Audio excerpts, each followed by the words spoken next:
Hazwan Dani. Okay.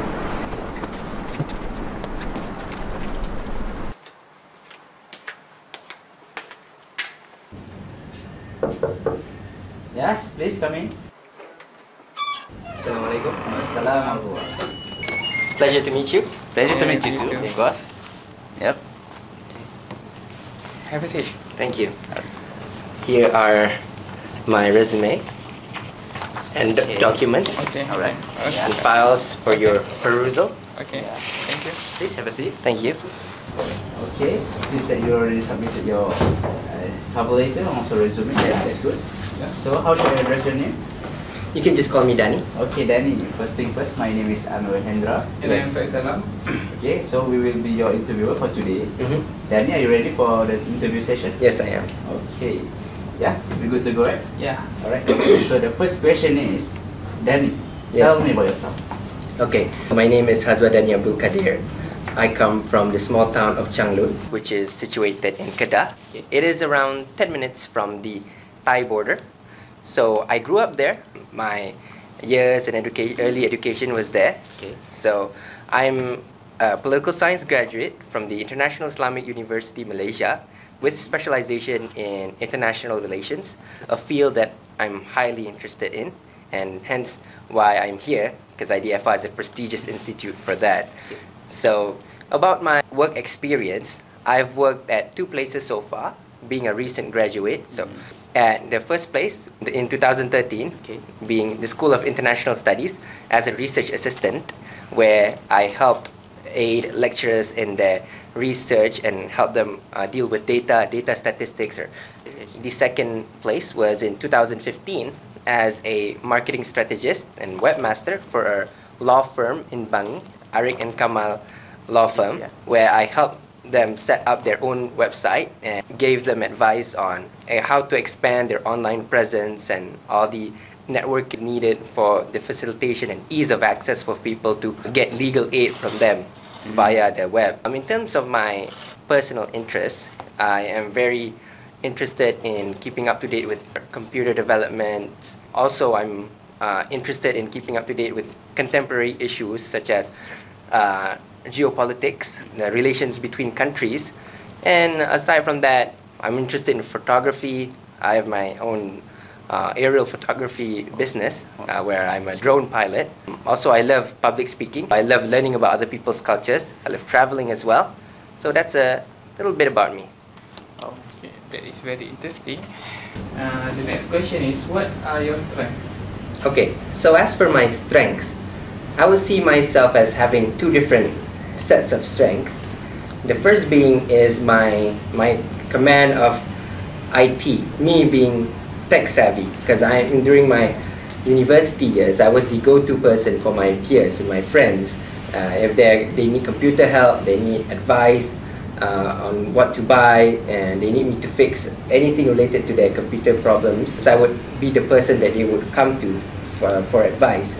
And I also have the skills to use a variety of softwares that I use for the purposes of my research. I use my knowledge in IT to aid me in my academic life, like allows me to better make presentations, make videos, data charts, deal with data using all these various softwares like SPSS and Photoshop for making of charts. So that's being my IT skills, my ability to use multiple softwares and my knowledge of IT. As for my personal traits, my characteristics would be I'm very meticulous in the things that I do, meaning that I always pay attention to detail.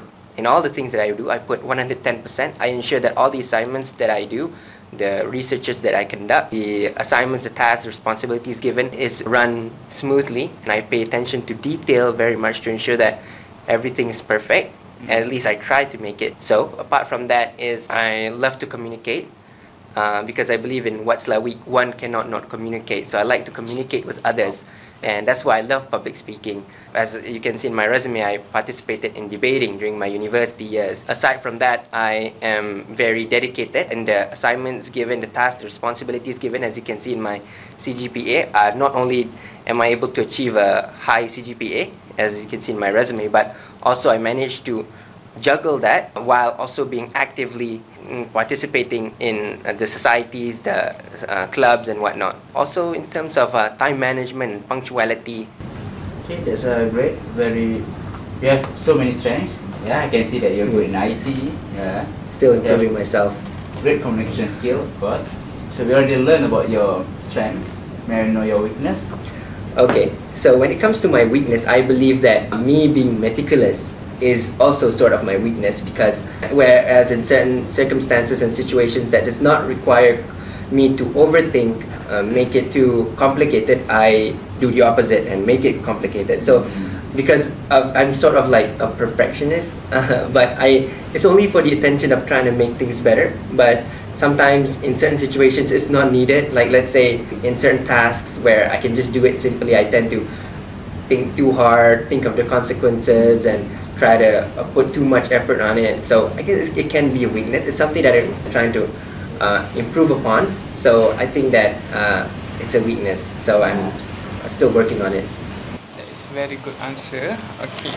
The next question is, where do you see yourself in 5 years? So in 5 years' time, because I plan to pursue an academic career, I plan on being a well-read scholar. Particularly, my interest is in strategic studies. That also includes relevant global geopolitical issues such as counterterrorism, refugee crisis, like military warfare, and bilateral relations, in foreign relations, foreign policies between countries.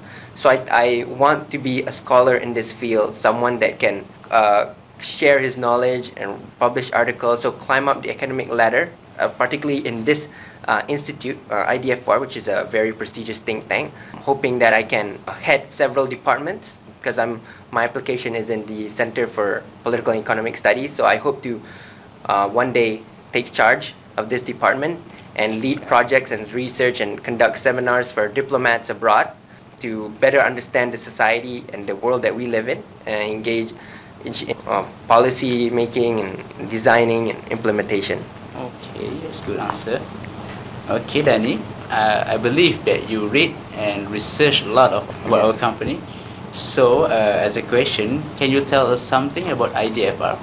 IDFR, or Institute for Diplomacy and Foreign Relations, I know you were established in 1991, and I have been following the articles that you have published since my high school years. I've also, in my university years, I've been citing and referencing the statistics, particularly important and interesting, on relevant issues such as the Asian financial crisis and the 2008 Greek debt crisis, issues on Rohingya refugee crisis, and terrorism, war on terror and all. So I've been constantly keeping up to date with the academic research that you have published, and I know that you got tremendously helpful in exposing and raising awareness on relevant geopolitical issues. So I hope to be a part of this team, which is why I'm here right now, to be able to be a part of the team that investigates, and hopefully from our research we can formulate a better policy for the benefit of all of us. Okay, yeah. Okay. There is a lot that you know about our company. Okay. Okay, the next question is, are you good at dealing with change? Yes, I believe I'm good at dealing with change. During my years in IIUM, I participated and was involved in numerous societies and clubs. For example, Caring Club. I was also president of Creative Multimedia Club, and IUM FM. I was also a debater. So all of these societies required me to always be flexible and always be adaptable to change, because certain university policies might change, possibly due to lack of budget or certain tight schedules. Where, for example, I was the president of Creative Multimedia Club, multimedia-oriented club dedicated to educating students on multimedia and software usage. So we conducted various activities and workshops, seminars, and with that, we also faced numerous challenges where we were on a tight schedule or we did not have enough resources to go by.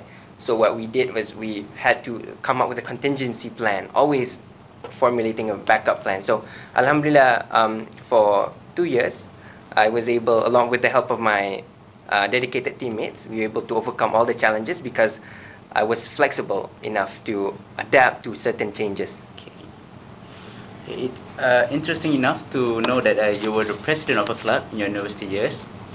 I believe that you already work under pressure. Yeah. Yes. So, may I know how well do you work under pressure? Okay, when it comes to being pressured, I deal with it on a daily basis, especially when throughout my 4 years at university, I had to juggle, as you can see, my CGPA being 3.83, alhamdulillah. I had to also juggle through my participation in various societies and clubs, and we were on a tight schedule. We had to ensure that we meet all the necessary criteria while also submitting my assignments given by my lecturers on time. So that's just university life. In terms of other stress-related things, during my internship in School of International Studies, I cope with stress very well because my dad called me Smiley Kid. Even my friends, it's a name that stuck with me since I was little. So that is sort of my principle in the sense that I'm always positive about stress. So I believe that if we can be positive about our obstacles and challenges faced, then we can deal with stress better and be optimistic about it, because nothing is impossible. All the obstacles that I've faced in life so far, I'm able to deal with it because I am positive about it. The important thing that I tell myself is to just be positive about it and do it with sincerity and put 110% to it. Oh, that's a you are very positive man. Yeah, I can see that. I try to be. Okay. The last question from us is, how do you make important decisions?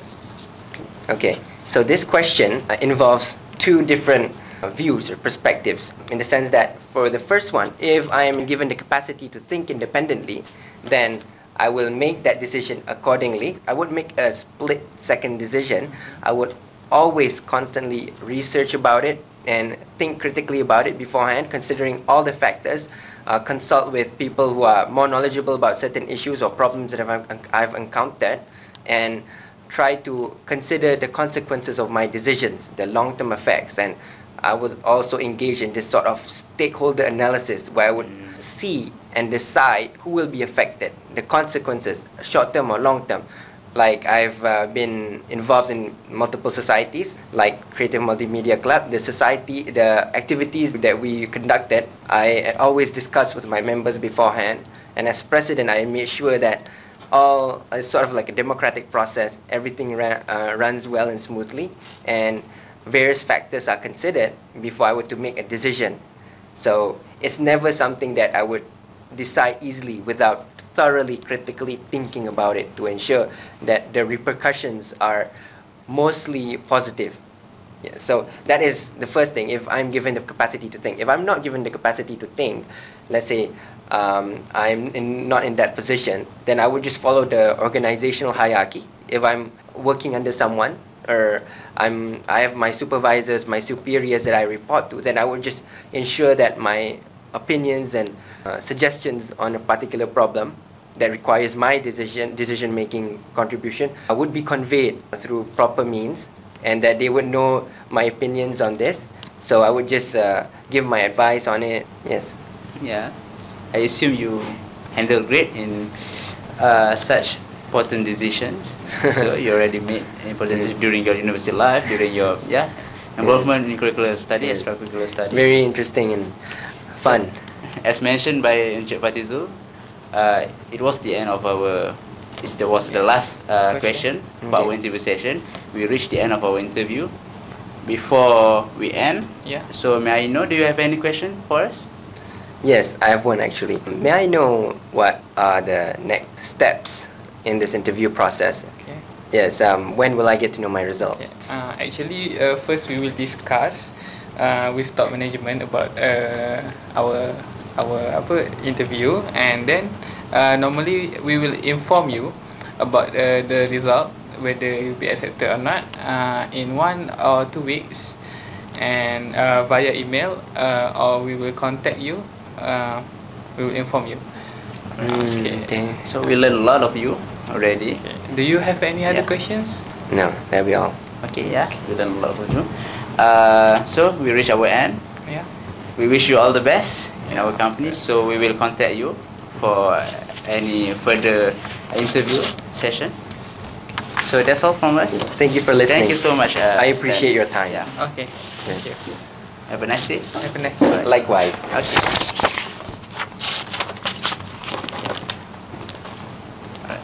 All right. Thank you, Mr. Dani. Take care. Okay. Okay, you too. You too. Assalamualaikum. Waalaikumsalam.